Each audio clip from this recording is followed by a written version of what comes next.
Hello everyone, I am Giggling Joker. I am the host of this channel, and today I had an idea on changing up some of the content that I produce on this channel. I decided I wanted to read through the Lightning Thief books again recently, and I was like, why not do it on my channel? Why not post it so people who are driving that want to listen to audiobooks, or people who are um, running and listen to books while they run can listen to this if they want to. And so I just decided, why not give it a shot? Why not read each of the chapters on for the next 22 days and see what I think about it. I'm not going to stray away from the content that I normally produce. Like the games and stuff, I'll probably still post those whenever I have a good match here or there. Usually when I play a game, I play on Twitch, so I haven't used YouTube for that type of content, so I decided, why not make it more of an educational type of channel. With that being said, the reason I decided to start with this book was because, well, like I said earlier, it's something I've been wanting to reread. I haven't read it since I was in middle school, which was like close to 10 years now. I was like, you know what, why not give it a shot? The movies were terrible, but the show's coming out next year. They're starting recording for it next month, and I'm excited for that. So why not try and read it? So see what YouTube does. So without further ado, we're going to start with Percy Jackson and the Olympians, The Lightning Thief by Jok3R. Chapter 1, I accidentally vaporized my pre-algebra teacher. Look, I didn't want to be a half-blood. If you're reading this because you think you might be one, my advice is, close this book right now. Believe whatever lie your mom or dad told you about your birth, and try to lead a normal life. Being a half-blood is dangerous. It's scary. Most of the time it gets you killed in painful, nasty ways. If you're a normal kid reading this because you think it's fiction, great. Read on. I envy you for being able to believe that none of this ever happened. But if you recognize yourself in these pages, if you feel something stirring inside, stop reading immediately. You might be one of us, and once you know that, it's only a matter of time before they sense it too, and they'll come for you. Don't say I didn't warn you. My name is Percy Jackson. I'm 12 years old. Until a few months ago, I was a boarding student at Yancey Academy, a private school for troubled kids in upstate New York. Am I a troubled kid? Yeah, you could say that. Page 2. I could start at any point in my short, miserable life to prove it, but things really started going bad last May when our 6th grade class took a field trip to Manhattan. 28 mental case kids and 2 teachers on a yellow school bus heading to the Metropolitan Museum of Arts to look at ancient Greek and Roman stuff. I know it sounds like torture, but most Yancey field trips were. But Mr. Brunner, a Latin teacher, was leading this trip, so I had hopes. Mr. Brunner was the middle-aged guy in a motorized wheelchair. He had thinning hair and a scruffy beard and a frayed tweed jacket, which always smelled like coffee. You wouldn't think he'd be cool, but he told stories and jokes and let us play games in class. He also had this awesome collection of Roman armor and weapons, so he was the only teacher whose class didn't put me to sleep. I hoped the trip would be okay. At least I hoped that for once I wouldn't get in trouble. Boy, was I wrong. See, bad things happen to me on field trips. Like at my 5th grade school when we went to Saratoga Battlefield, I had this accident with a Revolutionary War cannon. I wasn't aiming for the school bus, but of course I got expelled anyway. And before that, at my 4th grade school, when we took the behind-the-scenes tour of the Marine World Shark Tank, sort of hit the wrong lever on the catwalk and our class took an unplanned swim. And the time before that, well, you get the idea. This trip, I was determined to be good. All the way into the city, I put up with Nancy Boba Fett, a freckly red-headed kleptomatic girl, hitting my best friend Glover in the back of the head with chunks of peanut butter and ketchup sandwich. Grover was an easy target. He was scrawny. He cried when he got frustrated. He must have been held back several grades because he was the only 6th grader with acne and the start of a wispy beard on his chin. On top of all that, he was crippled. He had a note uh, he had a note excusing him from PE from the rest of his life because he had some kind of muscular disease in his legs. He walked funny, like every step hurt him, but don't let that fool you. You should have seen him run when it was enchilada day in the cafeteria. Anyway, Nancy Boba Fett was throwing wads of sandwich that stuck in his curly brown hair, and she knew I couldn't do anything back to her because I was already on probation. The headmaster had threatened me with death by in-school suspension if anything bad, embarrassing, or even mildly entertaining happened on this trip. I'm going to kill her, I mumbled. Grover tried to calm me down. It's okay. I like peanut butter. He dodged another piece of Nancy's lunch.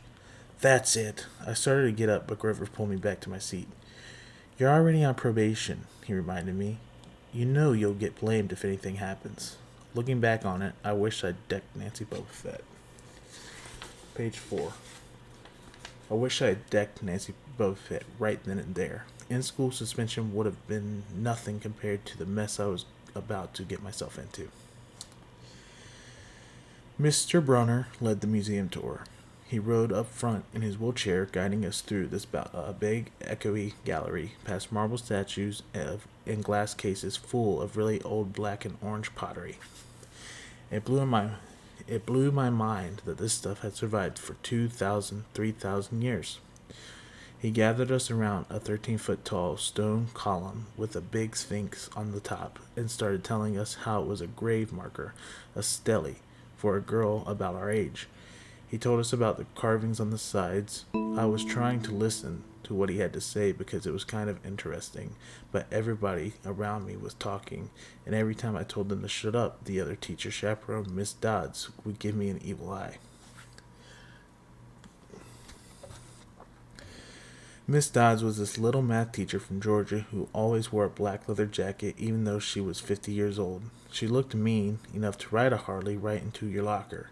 She had come to Yancey halfway through the year when our last math teacher had a nervous breakdown. From her first day, Miss Dodds loved Nancy Boba Fett and figured I was the devil spawn. She would point her crooked finger at me and say, "Now, honey," real sweet, and I knew I was going to get after-school detention for a month. One time, after she'd made me erase answers off the old math workbooks until midnight, I told Grover I didn't think Miss Dodds was human. He looked at me real serious and said, "You're absolutely right." Mr. Brunner kept talking about Greek funeral art. Finally, Nancy Boba Fett snickered something about the naked guy in the stele and turned around and said, "Will you shut up?" Came out louder than I meant it to. The whole group laughed. Mr. Brunner stopped his story. "Mr. Jackson," he said, "did you have a comment?" My face was totally red, and I said, "No, sir." Mr. Brunner pointed to one of the pictures on the stele. "Perhaps you'll tell us what the picture represents." I looked at the carving and felt a flush of relief because I actually recognized it. That's Kronos eating his kids, right? "Yes," Mr. Brunner said, obviously not satisfied. "And he did this because..." Well, I racked my brain to remember. Kronos was the king god. And? God? Mr. Brunner asked. Titan, I corrected myself. And he didn't trust his kids, who were the gods. So, Kronos ate them, right? But his wife hid baby Zeus and gave Kronos a rock to eat instead. And later, when Zeus grew up, he tricked his dad, Kronos, into barfing up his brothers and sisters. "Ew," said one of the girls behind me.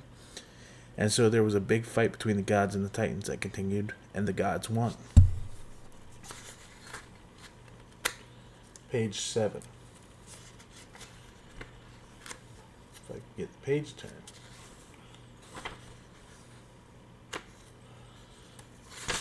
Page 7.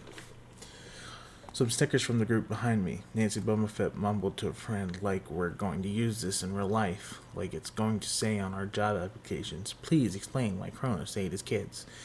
"And why," Mr. Jackson Brunner said, to paraphrase Miss Boba Fett's excellent question, "does this matter in life?"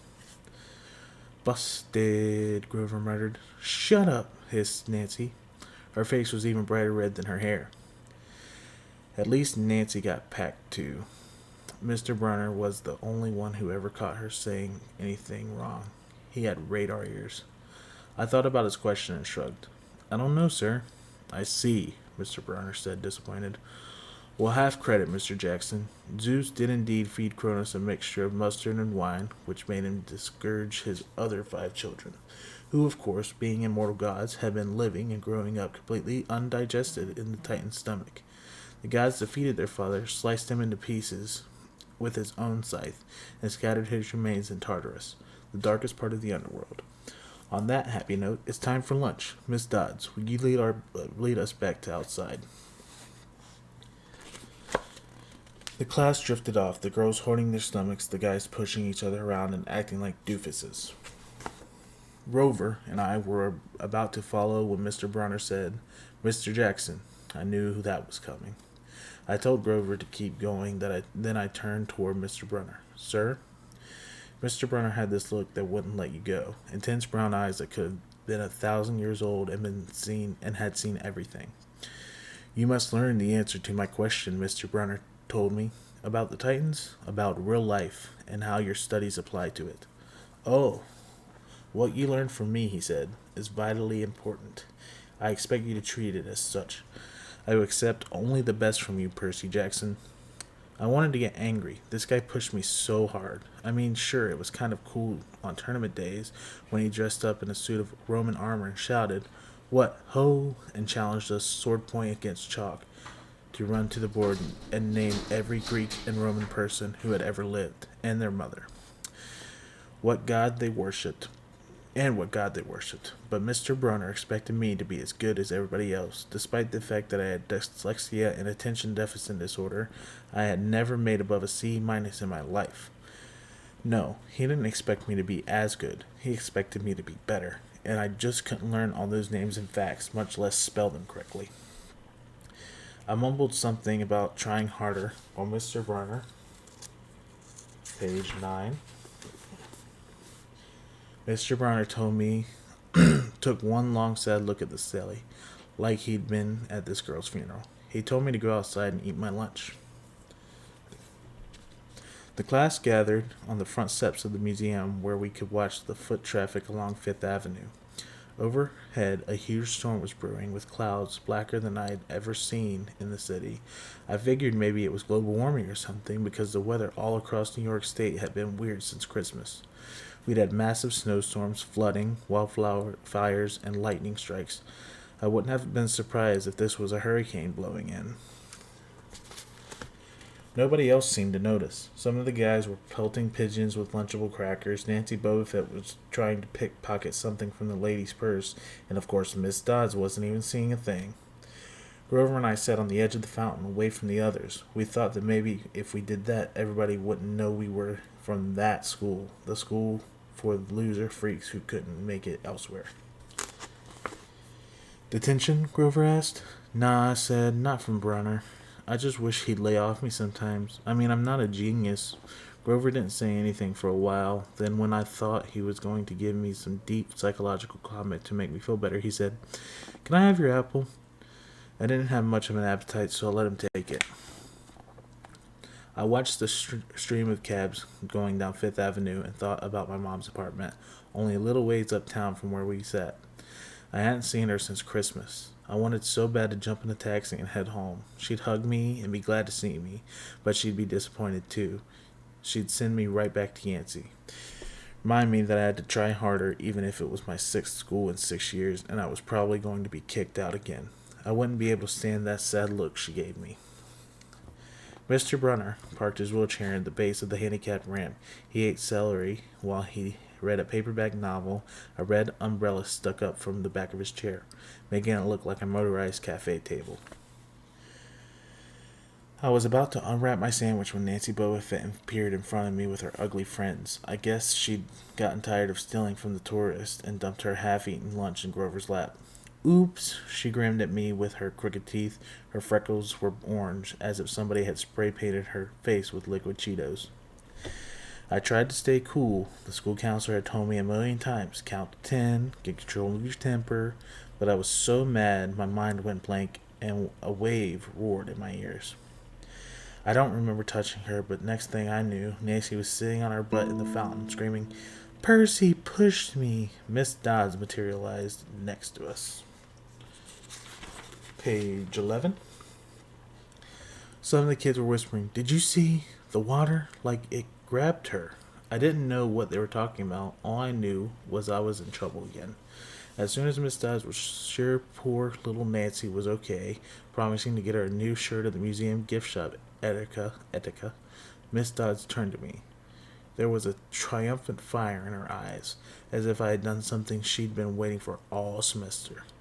"Now, honey, I know," I grumbled, a month erasing workbooks. That wasn't the right thing to say. "Come with me," Miss Dodds said. "Wait," Grover yelped. "It was me. I pushed her." I stared at him, stunned. I couldn't believe he was trying to cover for me. Miss Dodds scared Grover to death. She glared at him so hard his whiskey chin trembled.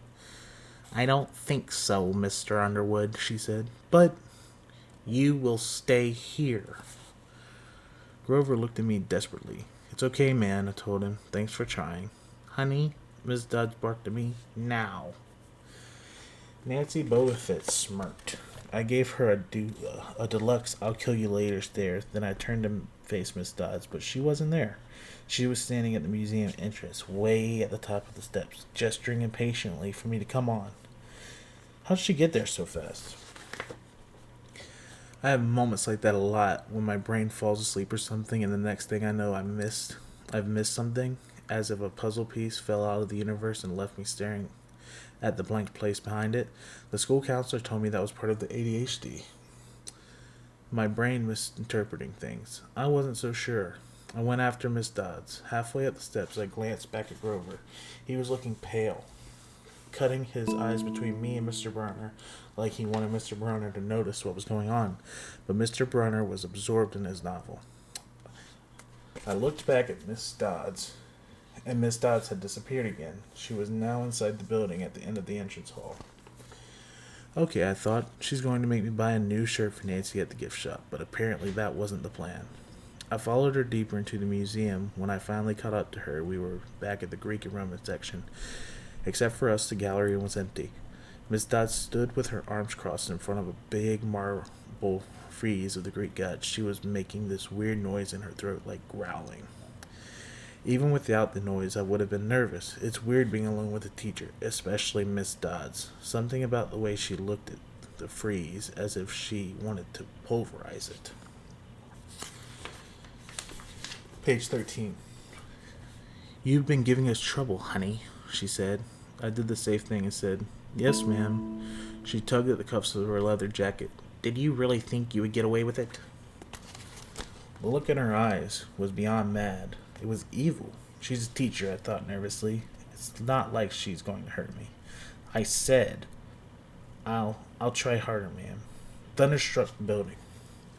"We are not fools, Percy Jackson," Miss Dodds said. "It was only a matter of time before we found you out. Confess, and you will suffer less pain." I didn't know what she was talking about. All I could think of was that the teacher must have found a legal stash of candy I'd been selling out of my dorm room. Or maybe they'd realized I got my essay on Tom Sawyer from the internet without ever reading the book, and now they were going to make me take away my grade.